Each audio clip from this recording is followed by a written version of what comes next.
എല്ലാവർക്കും നമസ്കാരം. ഇത് അമോഹ ബ്രൈഡൽ റെന്റൽ ജ്വല്ലറി പാലക്കാടാണ്. നമുക്ക് ബ്രൈഡൽ ഓർണമെന്റ്സ് എല്ലാം റെന്റിന് കിട്ടുന്ന ഒരു ഷോപ്പാണ്. ആന്റിക്, അതുപോലെ തന്നെ പോൾക്കി, കുന്തൻ, AD ജ്വല്ലറി എന്നിവയൊക്കെ നമുക്കിവിടെ റെന്റിന് അവൈലബിൾ ആണ്.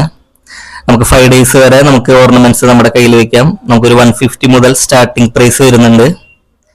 നമ്മുടെ ലൊക്കേഷൻ വരുന്നത് സുൽത്താൻപേട്ട് സിഗ്നൽ ജംഗ്ഷൻ അക്ബർ ട്രാവൽസിന്റെ ബിൽഡിങ്ങിലാണ് വരുന്നത്.